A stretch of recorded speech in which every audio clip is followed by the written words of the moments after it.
Assalamualaikum anak-anak, tetap semangat belajar ya. Pada pertemuan kali ini kita akan membahas penguatan agrikultur di Indonesia. Setelah kegiatan pembelajaran hari ini, diharapkan kalian dapat 1. Memahami potensi agrikultur di Indonesia. 2. Mengidentifikasi hambatan pengembangan agrikultur di Indonesia. 3. Menjelaskan strategi pengembangan agrikultur di Indonesia. Apakah kalian pernah mendengar kata agrikultur?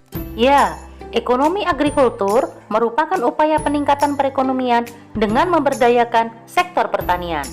Sedangkan pengertian agrikultur adalah kegiatan pemanfaatan sumber daya alam yang dilakukan oleh manusia untuk menghasilkan bahan pangan, bahan baku industri, sumber energi, atau untuk mengelola lingkungan hidupnya. Baik, mari kita bahas yang pertama, potensi agrikultur di Indonesia.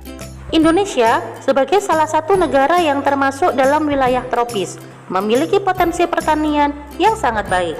Produk pertanian Indonesia yang berpotensi menjadi andalan adalah produk pertanian segar dalam bentuk buah-buahan, sayuran, rempah-rempah, dan bahan bakar nabati atau BBN. Pertanian merupakan sektor yang memiliki peranan signifikan bagi perekonomian Indonesia.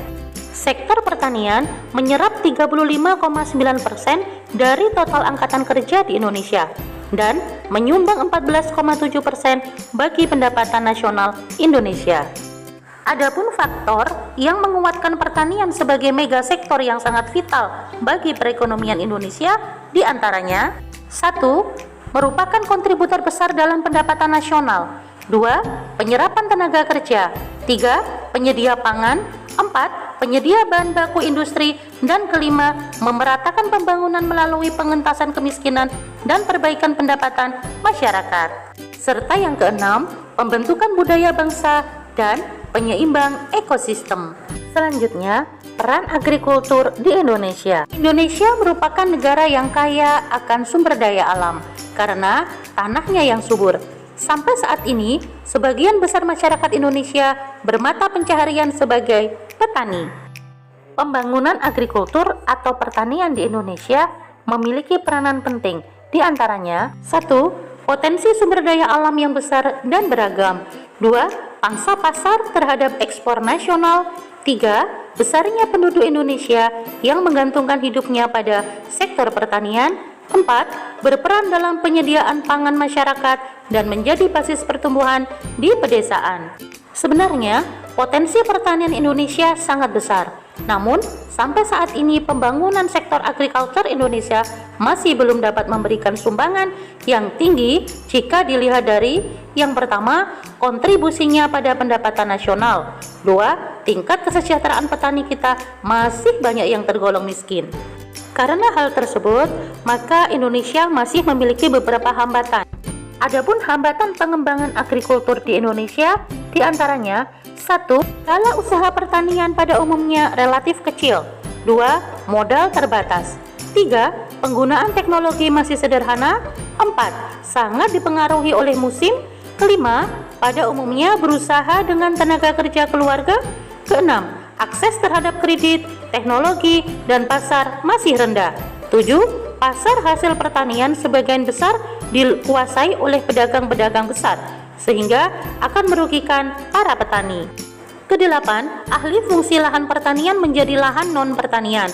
Dan yang kesembilan, kurangnya penyediaan benih yang bermutu bagi para petani.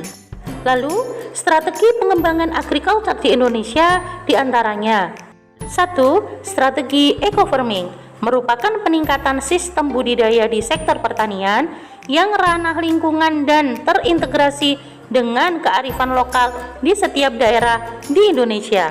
Yang kedua, distribusi pupuk secara merata, berupa mendistribusikan pupuk secara merata ke seluruh wilayah Indonesia.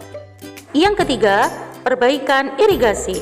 Pertanian dapat berhasil tidak lepas dari baiknya sistem irigasi yang diterapkan. Oleh karena itu, pemerintah mengusahakan keterjaminan kesediaan air untuk pertanian dengan perbaikan atau pengadaan irigasi yang baik. Yang keempat, melakukan pembangunan dan perbaikan berbagai sarana pendukung sektor pertanian. Kelima, pembukaan lahan baru sebagai tempat yang dapat membuka lapangan pekerjaan bagi masyarakat Indonesia. Keenam, adanya peningkatan mutu sumber daya manusia yang mampu memberikan konsultasi bagi para petani dalam meningkatkan produktivitasnya. Yang ketujuh, mempersiapkan sarana dan prasarana pendukung bagi struktur lain yang akan menyerap pertumbuhan tenaga kerja Indonesia, seperti jalan, pelabuhan, dan listrik adalah sarana utama yang dapat mendukung pertumbuhan di sektor pertanian. Saat ini, kita memiliki kesempatan untuk mempersiapkan kebijakan yang dapat membentuk struktur perekonomian Indonesia di masa yang akan datang.